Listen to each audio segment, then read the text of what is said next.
Hey there, welcome to the James Show, News Talk 820 WBAP, now on FM at 93.3. Biggest little talk show in Texas. Bernie Sanders, everyone's favorite socialist, has proposed a 4-day work week. Because, something that comes up on the show a lot is the 4-day school week, and this is sort of the adult version of that. And if you've been listening to the show, you've heard my criticism of it up, down, left, and right. But let me bring in one of the most, if not the most, prolific economic paper publishers in the academic world, Walter Block from Loyola in New Orleans. And do I have that right? Are you the most prolific guy in economics as far as publishing stuff in journals? I really have no idea. I've published about 700 articles in referee journals in economics and in law reviews, and I've got 35 books. And I don't keep track of my op-eds. There must be thousands of them. You're right. So if I'm not the most, I'm up there somewhere, I think. All right, Walter Block, you hear about Bernie Sanders championing the 4-day work week, meaning 32 hours is considered full-time now. Anything above that's overtime. What's your initial reaction to something like this? Well, first of all, I have to mention, I don't know if you know this, but Bernie and I overlapped in high school for 4 years and in college for 1 year. And we were sort of buddies because we're on the track team together. And I even have a Bernie Sanders joke. My Bernie Sanders joke is that Bernie doesn't run away from much. He didn't run away from socialism long before it was as popular as it is now, thanks to him. He doesn't run away from ex-convicts voting and even convicts voting. But there's one person from whom he does run away, and that's me. Why? Because sorry, we enjoyed that. I didn't tell you the punchline. Why does he run away from me? Because we're both on the track team and we ran the same events. And he was one of the best runners in the whole city, and I was a mediocre runner. So we'd start off in the same starting line, and then he would run away from me. Oh, okay. Now I do it. All right, we'll stick with economics here from here on out. But what are some of the, they say this is great. The workers are more productive. The companies get more revenue out of them. And if this was such an economic winner, wouldn't the companies be doing this already? Yes, if it was an economic winner or if people wanted the 40-hour week, they would tend to do that because look, suppose I only want to work 25 hours and your company really has people working 40 hours and, everybody gets together 9 to 5. Well, you might be willing to take me on for 25 if you paid me half as much as I otherwise would have got. And if I really want that, I have to demonstrate in the market that I'm willing to take a pay cut. However, if a lot of people want 25 hours, and they don't really want 40 hours, then the employer could get away with paying a lower wage for 40 hours and a higher wage for 25. So if people really want to work 25 or 32 or whatever it is, the market will tend to get the people what they want. So I think that it might be a good idea. Who knows? Maybe people want to work 32 or 25. And if they do, the market will tend in that direction. But Bernie, my man, is doing this by compulsion, which is a very different kind of a thing. How does he know that people really want that? And if they really want that, and the proof of the matter that they don't want that is that they don't have that. Because if they really wanted that, and that was economically viable, we'd already have had it. So what he is doing is becoming a bit of a dictator, I'm sorry to say about my old friend, but he's becoming a dictator. And especially egregious is the idea that if you now work more than 32, you get a time and a half. And I think if you work more than 50, you get double time or something like that in his proposal. Right. Well, that's just a recipe for unemployment. Because, look, wages tend to equal productivity. And if you artificially raise wages above productivity, whether in his cockamamie scheme or just the good old minimum wage of $15 an hour, you create unemployment. Look, suppose I'm an unskilled worker and my productivity is $10 an hour, which means that you, my employer, every hour you've got me there, your receipts go up by $10 an hour, but you have to pay me $15. Well, if you have to pay me $15, you're going to lose $5 an hour on me. You're not going to hire me. That's why it used to be that teenagers and adults had the same unemployment rate before the advent of the minimum wage. Now teens have a double unemployment rate of adult workers because teens are not as productive as adult workers. So I think Bernie is an economic dictator, much as I hate to say this about him, but the truth is the truth. And whether it's a straightforward minimum wage or differing with hours legislation, it's very deleterious for the economy. All right, one more thing, and we only have about a minute here. I wanted to ask you about, in the middle of Trump's bloodbath comment, a lot of people were focused on the fact that he used the scary term bloodbath, but in there he was proposing 100% tariff on Chinese-made cars if they didn't do it the right way or something. Now, you and I are free market capitalist pigs. That's not very free market of him. What's your take on the actual content of what he was saying and not the hyperbole focus on bloodbath? Well, he's a protectionist, and I think protectionism is an economic abomination and also an ethical abomination. And it's an abomination in every other way. I think if we don't want to have a war with China, what do they say? Either goods cross borders or armies cross borders? Yes. Sort of aphorism. Well, I don't want armies, China and U.S. crossing any borders. I'd rather have peace with China. And the idea that we should look, if you don't like a Chinese car, don't buy one. Would be my view. Right. All right. This is Walter Block from Loyola, New Orleans, economics professor. Thanks for being on the show, Walter. Thanks for having me. All right. What do you think about that? Do you like the 32-hour work week? I mean, can you just get something for nothing? Can you get a bunch of days off and still make the same amount of money? What kind of Pollyanna childish policy is this? 800-288-WBAP, 800-288-9227. This is the James Show, News Talk 820 WBAP, now on FM at 93.3. Welcome to the James Show, News Talk 820 WBAP, now on FM at 93.3. We're just talking about the idea of a 4-day work week. Bernie Sanders brought it up last week, and he's still pushing it this week. There was a report yesterday. Hey, he's not letting it go. He's still trying to get this thing squeezed through. And look, it's going to be popular with a lot of people who don't think further than their nose, who don't think 5 minutes into the future. And look, we know all these people. We know who they are. It's the same people that were, when they said 15 days to slow the spread, oh, okay, that sounds fun. We get 2 days off. No, you're going to pay for that. Well, they're going to give you $600 checks. Hey, free money. This will be great. No, we're all paying for it now with inflation. So are these people... Is there enough of them to fall for what? Look, I think it's obvious, but I think a lot of this stuff is obvious. I think this is terrible policy. Anybody looking at it can see it's a terrible policy. But I think I might be in the minority on this when people love the idea of a 4-day work week. Look how popular it's been with schools. Well, stick with me. I'm going to talk to a few callers, and then I'm going to tell you about a school that's already coming off the 4-day work week. And I think you're going to love that story. But let me talk to you first. 800-288-9227, 800-288-9227. Ron in Balk Springs, you're next up on the James Show. What do you think, sir? Well, I was saying I got a email from a friend of mine, an educator, makes a lot of money, lives in New York City, and she gave me a list here of what they all want. I'll read it off real quick. Who is they? Whose list is this? Well, she's a lib, so they're the ones that want it. Yeah, but that they is very vague. This isn't like an organization like the ACLU of Connecticut or something? No, she's an individual. All right, let's hear it then.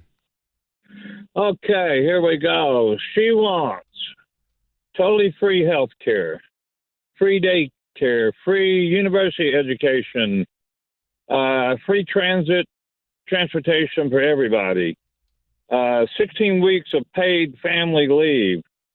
Let's see, 50-cent insulin. And let's see, it just goes on and on.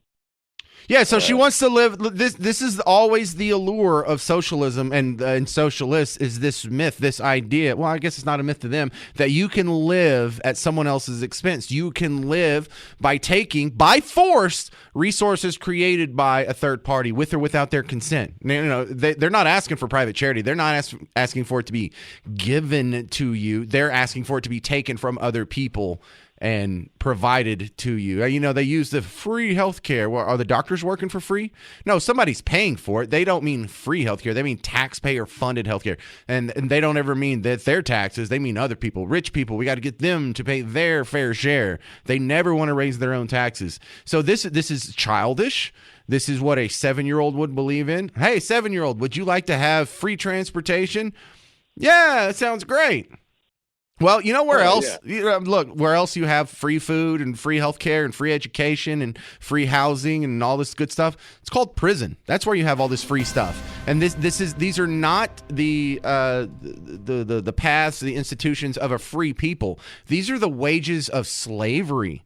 Is what you're living in. Because one of the things that I think is a big obstacle for me getting government the way I want it, get rid of all the socialist aspects of the federal government, is I would necessarily have to get rid of Social Security, Medicare, Medicaid. And you're going to say, well, there's millions of people dependent on that system, and they're not going to vote for you if you're going to be taking that away. And I'm like, well, then they can't vote their conscience. Then they are slaves to big government. They are not independent thinkers. They are not capable of making choices based on what's good for the country. They are now dependent on the system, and it's like the Matrix. They're so dependent on it, they will fight to preserve it. Good stuff, though, Ron. Thanks for bringing the list. Michael in Dallas, you're on the James Show. What do you think? Hi, good afternoon. Can you hear me? I can. You sound great. Good. Good. I just got off Bluetooth. So I live between Dallas and California. For a period of time, I had to change work and work out in California, so I have seen the dark side. Anybody who thinks there's a free lunch for things, just open your Chick-fil-A app and order a sandwich at the Chick-fil-A near my house in Dallas, or order a Chick-fil-A sandwich near my work in South Orange County in California, and that same sandwich is $2 more. And why is that? Well, because they have a $15 minimum wage down there. So anybody who thinks it's going to be a free lunch, it's a 4-day week, that Chick-fil-A is still going to be open 6 days a week. He's just going to have 50% more labor around because people can only work 4 days instead of 6. And the prices are going to go up yet again. So there's no free lunch. Yeah, and look, need to recognize that. There's all kinds of secondary consequences that we've seen, like from the $15 minimum wage. But if they do this, it'll be similar, because right now, if you work 40 hours a week, that's considered full time. Well, you're not allowed to work more than 30 hours a week and still be considered part time in most corporate setups. And so the part time cap is really at 30 hours. If you move this down to 32, you won't be able to get more than 24 hours before you're considered full time, and they have to give you benefits and paid time off or whatever. So what you're going to be doing is crushing these part-time jobs, capping them at 24, and instead of some guy getting paid for a 40-hour job and only working 32 hours, he's going to have to work 2 24-hour-a-week jobs just to get the same amount of pay, and you're not doing anybody any favors. You're getting rid of jobs. Thank you very much, Michael in Dallas. I got time for another one. Let's do Barb. Hey, Barb in Fort Worth. What do you think? Hey, this is so interesting what you're saying, and I hate to see the further demise of America's work ethic.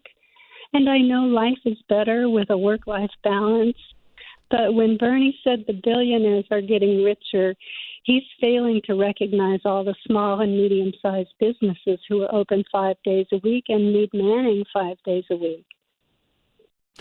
Well, the one escape to all of these air quotes benefits that the socialist air quotes, who love the air quotes workers, there's one way that you can not get any of those benefits. You cannot get 401k, you can't get paid time off, you can't get maternity leave, you don't even get a minimum wage. And that's if you're self-employed. Self-employed people don't get any of those. You only get the government coming in and forcing benefits on your behalf if you subjugate yourself to the whims of someone else's business interests. And that is such an economic distortion to begin with. And that's another thing they'll be doing. They'll be pushing people into being self-employed instead of having all the benefits and the health insurance from work and the 401k and a retirement plan and paid time off, maternity leave. You're going to force so many of these people to be working for themselves because of the advantages you have if you don't have to do all these benefits. Yeah, and it's a ridiculous thing. If you're self-employed, there's no such thing as a 4-day work week. You're going to work as much as you can so you can make as much money so your kids can have the best standard of living and highest chance at beating you and what you did back in the day. If you're self-employed, you don't get a 32-hour cap on your wages. I mean, you might, but that's up to you. And then there's jobs that just doesn't matter at. If you're a farmer, you don't have to feed the hogs. Oh, I only have to feed them 4 days a week now. No, they have to be fed every single day. You have to water the animals every single day. You don't get days off if you're a farmer. You don't get days off if you're a fireman or a policeman. These things have to be done every day if you're a doctor, if you're a nurse. It's not like all the people that are down in Parkland Hospital hooked up to machines for 3 days a week. You can just turn off the lights and abandon them. I mean, this is fantasy land. This is childish. This is immature. This can only exist if you have just 50% of the country totally incapable of critical thinking. They're like, I only have to go 4 days a week. That sounds better. Well, coming up next, I'm going to tell you about a school that tried the 4-day week. They did it 2 years, and they said, no, we don't like the results. We're going back to a 5-day work week. And I have to go in there like Columbo, like Jason Bourne, breaking in to find out why that they're changing their mind. And I'll tell you why. Coming up, it's exactly what you think. Scores went down, and teachers left anyway. I'll go ahead and spoil it for you. But details coming up next on The James Show. News Talk 820 WBAP, now on FM at 93.3. Wouldn't we all like to have a 4-day work week? Not me. I like my job. In fact, if they say, like, James, we added Saturdays, I'd be like, sweet, I got Saturdays too? Oh, it's going to be great. I'm going to make so much money. It's going to be good. It's good for the show. It's great. Now, there's some people out there who, when they see, how can we make the lot of the common man better? Oh, I know. We'll make him work less. We will force his employer's hand to make him less productive. Genius move. What could possibly go wrong? Jesse in Cleburne, you're on the James Show. What do you think about this? Well, I must say that nobody said it out loud anyway. To go from a 42 to 32-hour week, the employee is getting a 25% wage increase. Yeah, because written into the law, they're not allowed to cut their pay. They have to keep it. Yeah, you're right. So they're being paid the same. And what most people don't realize, that a person or a company pays a person for his hourly time. Because if that employee could produce 25% more as it is, or under the new scheme, he could produce that same 25% more now under the 40-hour week.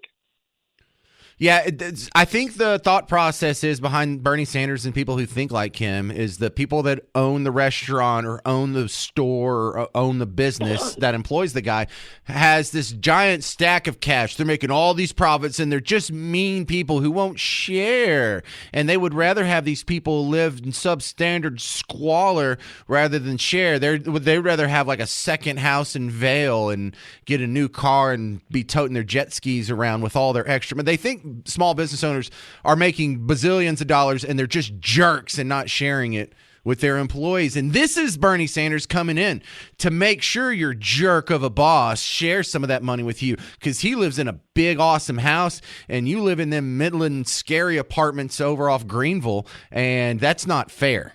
That's what I've observed. Well, not only does Bernie Sanders own this big house, he owns 3 of them. 3, right. And more.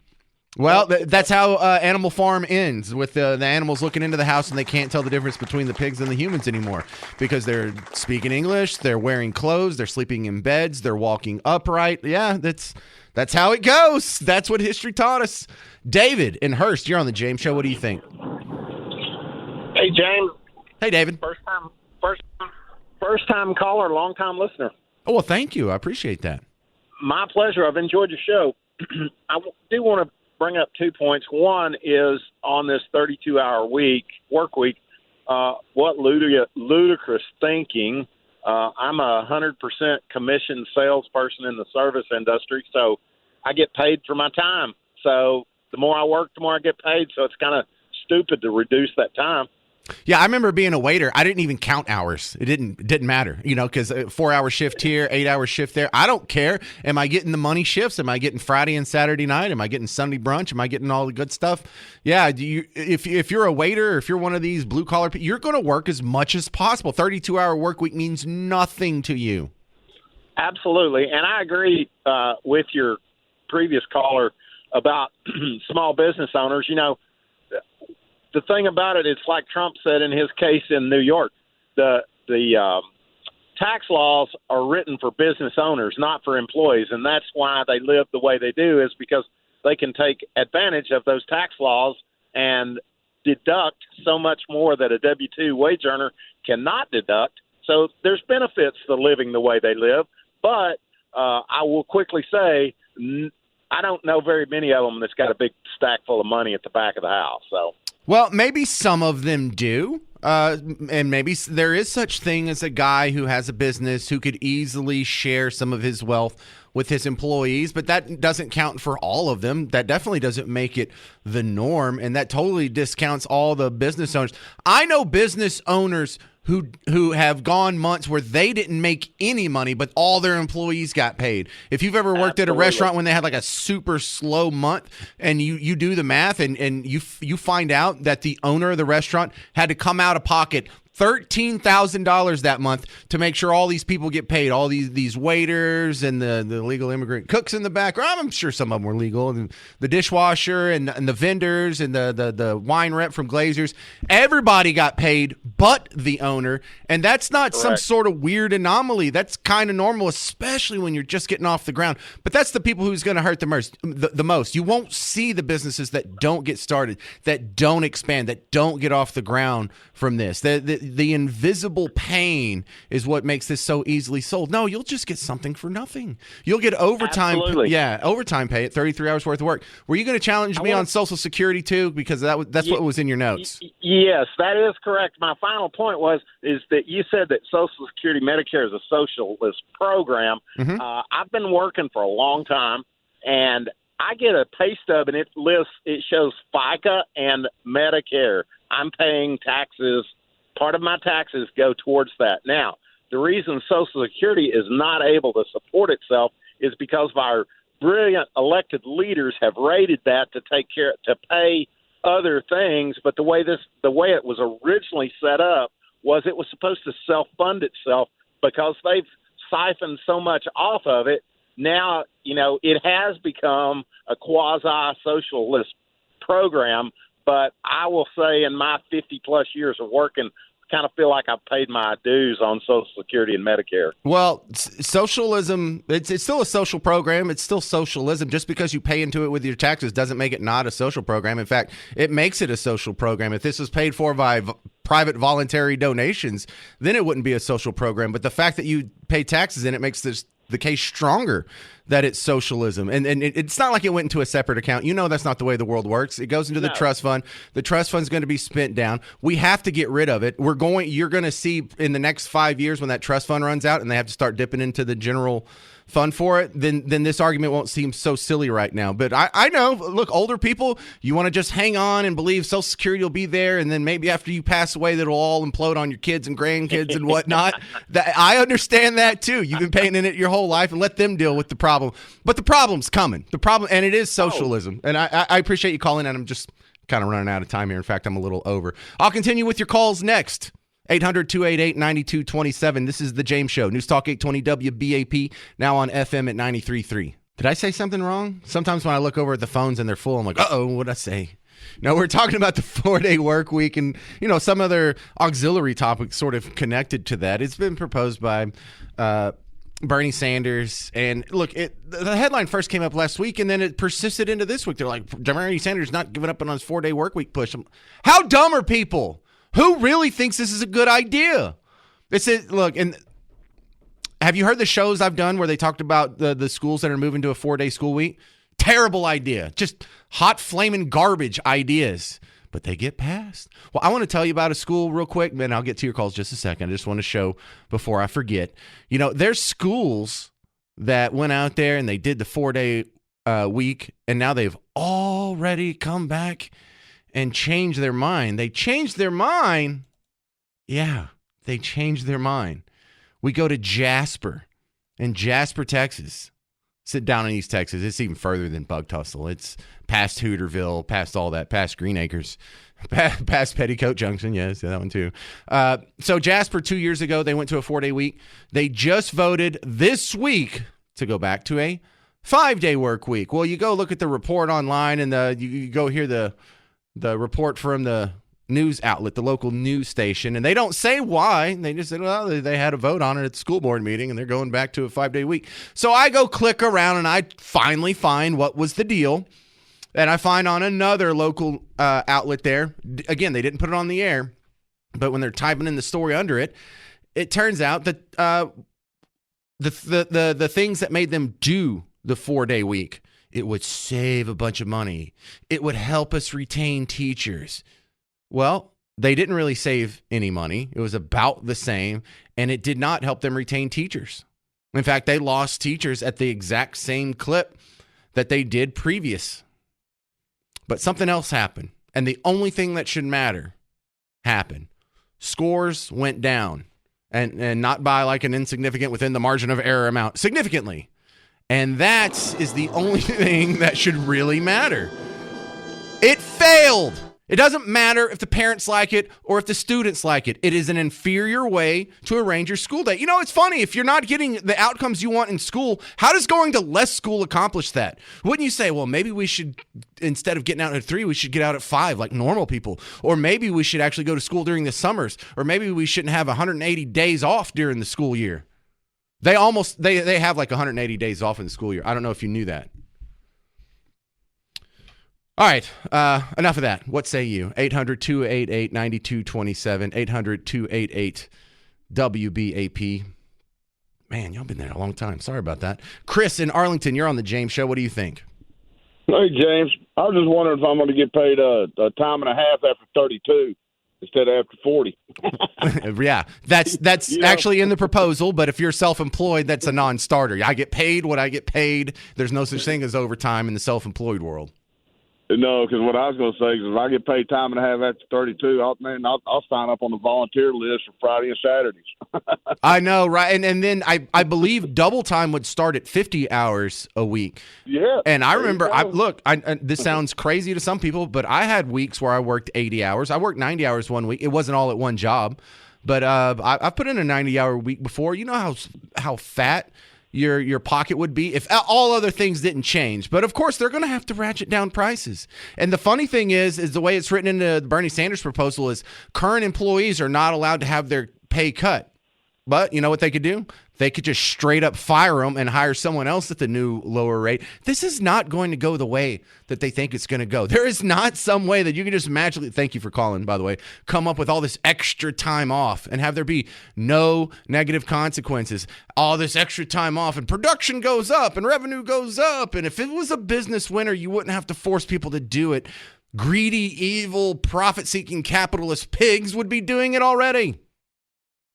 Hey, and on the morning show this week, very jealous. They're giving away Meghan Trainor tickets. She has the Timeless Tour.